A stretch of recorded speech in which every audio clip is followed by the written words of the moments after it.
Before we get to that interview, though, folks, I want to tell you about today's sponsor, which, of course, is BetOnline. BetOnline has you covered after the football season ends. There's plenty still to bet on with basketball and hockey going on. BetOnline remains your number one spot for all of your sports action this upcoming winter season. Head to their website or use your mobile device to sign up today and receive your 50% welcome bonus on your first deposit. Just use our promo code BELIEVE, BLEAV, to receive your bonus from basketball, football, NHL, boxing, and UFC right to your favorite Vegas casino games. Don't wait to take advantage of all of the amazing offers available for the 2021 season. BetOnline is the fastest and easiest way to bet on all of your favorite sports. So don't wait to take advantage of all the amazing new offers available. BetOnline, where the game starts. Welcome to this Believe in NFL Draft Prospect Podcast Spotlight Interview Edition for the 2022 NFL Draft. Have another talented player joining me today, Mr. Ja'Marcus Ingram, defensive back out of Buffalo. If you haven't seen him yet, I'm a Northeast guy, so you know I have. Long, athletic corner that I'm excited about to start to get some real deep looks entering this draft cycle. Ja'Marcus, appreciate you for jumping on, man. How's everything been going so far? Oh, yeah, man. Thanks for having me. Shoot, everything's been good, just getting ready to start this process, start my journey, to make it to the NFL.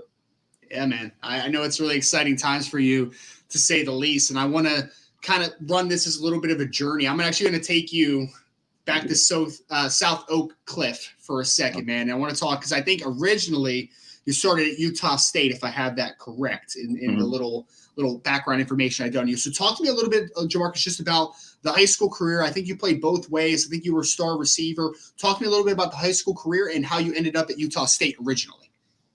So in high school, man, it's been a little process, but I played receiver in high school. So I kind of had to wait my turn, to my senior year.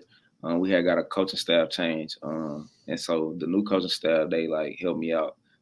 Adrian Medice and Kyle Ward, they kind of shared me in the offseason and helped me develop my game, as far as seeing if I could play DB and receiver. But going into my senior season, I played receiver, as well. I played receiver, to help, help our team and be, who I could be on the offensive side of the ball and really get to play defense like that. So going into my transition to make it into college, that was the thing. I didn't really have any offers to play receiver or nothing like that. So they reached out to a few schools, tried to give me some walk-on opportunities. And Utah State was the one who gave me an opportunity to walk on, but it would have to be at DB. So I started training every day, in the off season.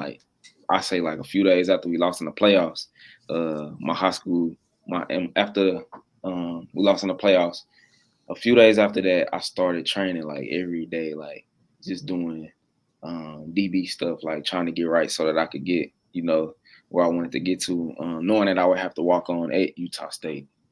Mm-hmm. And I know a lot of guys obviously have a similar background as far as, I think some of the best corners that ended up playing were guys that were heavily more on the offensive side of the football. I remember I talked to J.C. Horn last year when he was going through the process, and he was like, the best thing I did in high school was I thought I was a wide receiver, until I finally got to college. Talk to me a little bit about that, though, man.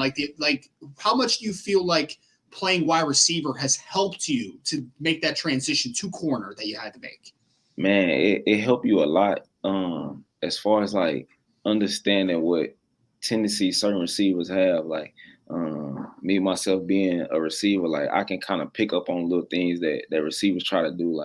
I know when I play receiver, I did not like when a DB tried to get hands on me. So I made sure that when I'm studying a DB or when I'm trying to pick up my release game, I'm finna have the best release possible so he can't touch me. I'm not because I want to get in and out of I know that our routes, with our timing with the QB, it's all timing, trying to get in and out of your route so that you can get the ball.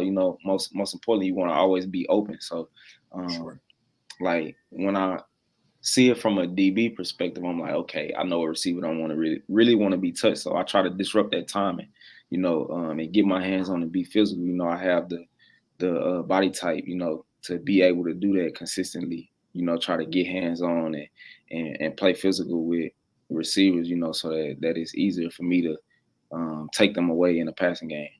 Absolutely, man. And I would say, no disrespect to wide receivers out there, but there's some prima donnas, they don't like the heads on them at the line of scrimmage or at the catch point, to be honest. So I'm there with you, man. And I'm impressed because despite the walk-on that you had to take, the walk-on route to Utah State, I think you started like 15 games in 2 years there. How big was it for you to kind of just get in there and get a lot of playing time, and just how rewarding was it to, even though there's a stigma around walk-on sometimes, you were able to show early on in your career that you could play at that level? Mm-hmm. It was very, very, very satisfying to, be able to put myself in that caliber of football, and then not only get put on scholarship, but actually excel at that level. At first, it was kind of hard, like to try to wrap my mind around doing it, and with the help of my coaches back in high school, Adrian Medice, Mike Adams, and Kyle Ward, like they like helped me develop myself, to be able to get to that stage and excel, so it was real fun, and challenging. I just love challenges. So I just love to be able to overcome, having a lot of obstacles and stuff. And that was just like real big for me to be able to make it to that level and really like have fun, like just playing the game like from a different perspective. Like, I don't know, it's just, I like that creative nature where you can just do some things different. Yeah. Well, I know from an NFL evaluator perspective too, a lot of guys are really going to respect the fact that you persevered and that you took your game to that high of a level in a very short amount of time. And I want to ask you, because I just kind of made the connection. I didn't really think about it. So your decision to go to Texas Tech, did that have to do with coaching change with Matt Wells moving over there? Was that a part of the conversation? So I actually had that in mind, like when I first went to school. Like I just wanted to put myself on a bigger platform. I knew walking on was going to be an investment, and that was with the help of my coaches as well. They was just like, okay, you walking on, so you got to make this happen. Like you want to put yourself on the biggest platform, because it's no feeling like playing in front of 70, 80,000. Like it's a different feeling. And so that was something I had in mind all along. I wanted to put myself on the biggest platform, and of course I had some success walking on, getting put on scholarship and then playing early. So I wanted to put myself on a higher platform from the jump. Gotcha. And I know you're a well-traveled guy, obviously, because you go from Utah back to Texas, and then you go all the way up northeast. Crazy bad for a second, because man, it's cold up here, brother. Like it is cold. Talk to me a little bit about just kind of, I guess, the culture shock. I don't know if we want to call it a culture shock, but obviously Utah is very different from Texas, and then Buffalo is extremely different from both places. Like, what's it just been like maybe at each of your stops?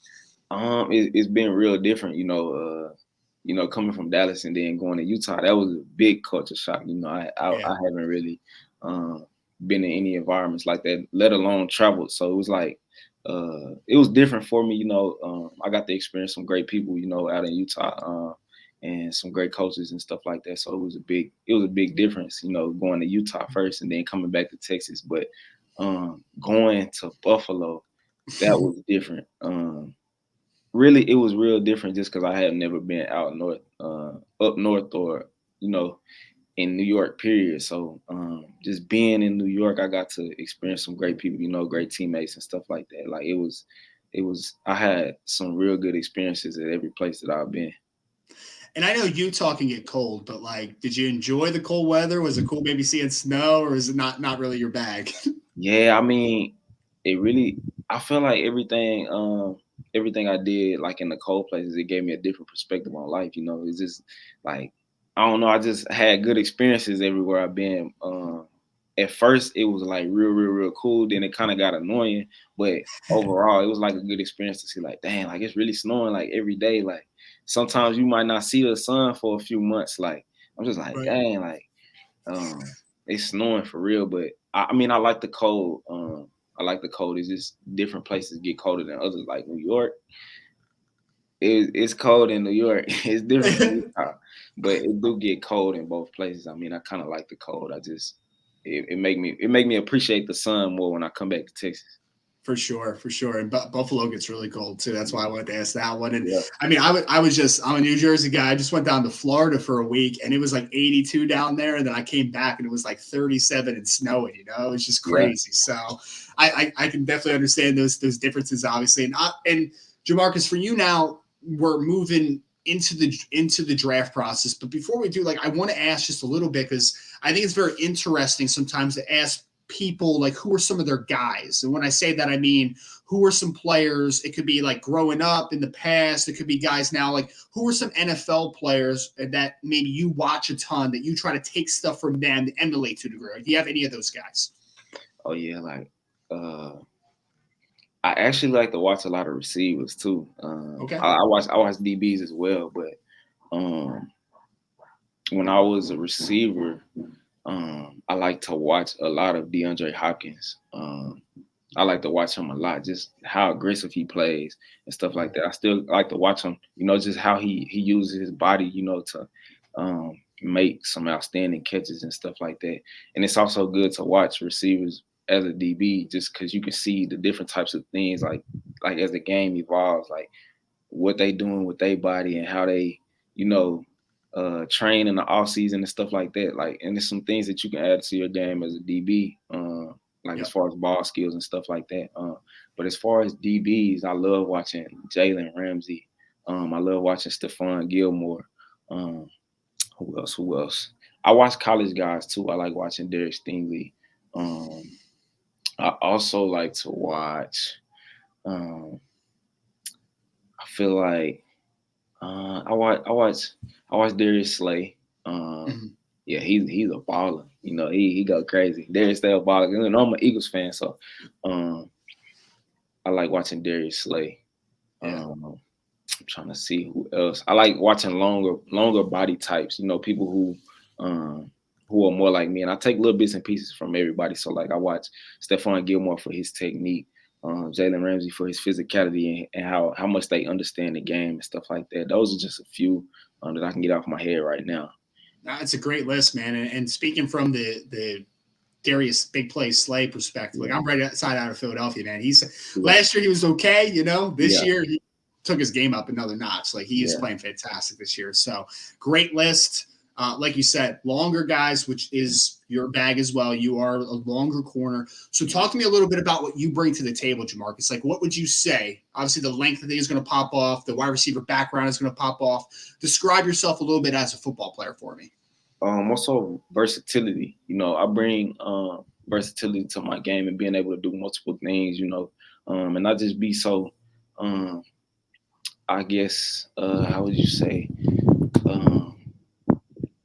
trying to think, one-dimensional. Yeah. I bring a lot of different things to the table. I can be very physical, and man-to-man, but I'm also smart enough to play in different zone concepts and stuff like that, and being able to take away, that matchup. I can match up with different guys, with my skill set. I can also play in the slot. I can play safety. I can play nickel. You can move me around anywhere on the field and just plug and play me anywhere instead of being one-dimensional and only on the island. It's good to be on the island, but I feel like being able to play multiple different positions, it helps you understand the defenses better, understand what offenses are trying to do, and being able to just be versatile and being more of a skill set to whatever defense that I play in. I love it, man. And I think it's even more important too, because the game is like ever evolving offensively. Yeah. So we're seeing guys be able to move, like Devontae Adams could literally line up multiple spots on an offense. And if you use Jalen Ramsey, so I'm going to use Jalen Ramsey, for example, he is following him it doesn't matter if he's outside, doesn't matter if he's in the boundary, it doesn't matter if he's in the slot, it doesn't matter if last week they're playing the Ravens and Mark Andrews is the best pass catcher and he's going to line up against a tight end. Like, I think that it is ever evolving how important that versatility is. So I think that that's a big element, obviously. And kind of fill us in a little bit, Demarcus. I know you're back in Texas, getting ready to train. Where are you training, and just how excited are you to tackle this part of the process? This is really kind of my favorite my favorite part, getting better. As far as like once the season is over. So I'm actually back down in Dallas and training with the same people that I train with, coming out of high school and going into college and stuff like that. I'm training with Rod Jones.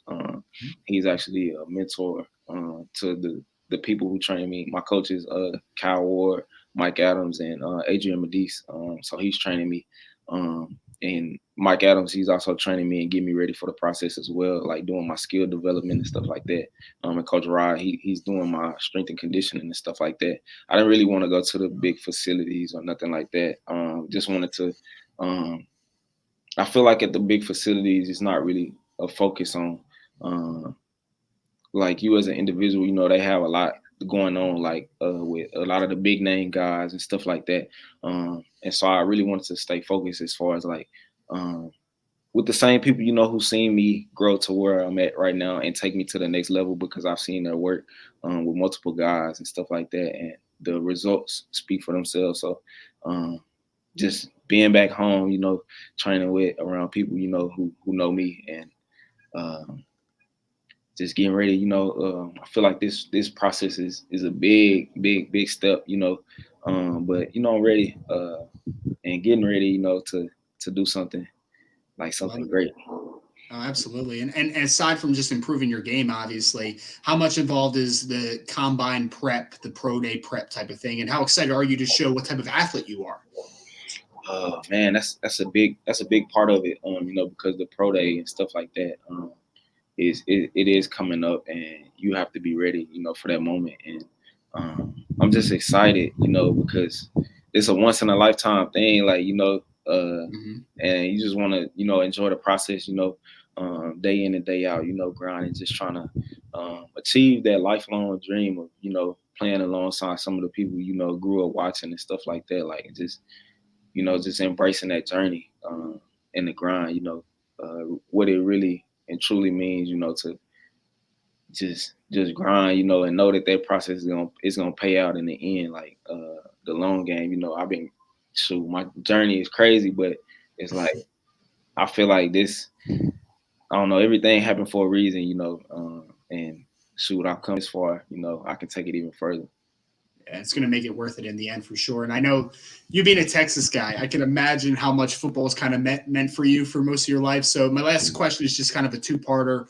One, how long has the NFL been a dream? And two, just knowing a few months from now that could be a reality for you, just how much a blessing is that? Man, I want to say the first book that I picked up, because I wasn't a big reader, like or nothing like that, like growing up. But the first book that I picked up when I was in like first grade or kindergarten, I want to say it was the book. It was about the Tiki. The Barber brothers, Rondé and Tiki Barber. That was the first book that I picked up. And I read it, and I was just like, dang, like okay, like this is a sport that I like, and ever since then it was just like I just knew something about football, like making it to the league. It was like a dream of mine, like just playing on the highest level. And it's crazy how fast life goes, and now I'm like in that moment, when you can really just be right in the moment, and I'm just ready, to make my dream a reality, playing whatever team it is, just trying to make that dream a reality, and just playing at the highest level and dominating, and just being myself, and just inspiring somebody else, who coming up to just be as great as they can possibly be and take their dream as far as they can take it. It's fantastic, man. So again, joined by Ja'Marcus Ingram, defensive back out of Buffalo. You play him all over the place. Long, athletic kid. Really looking forward to seeing what he accomplishes. Ja'Marcus, this was fantastic, man. I really appreciate you again for hopping on for a few minutes. Most definitely. I appreciate you for having me.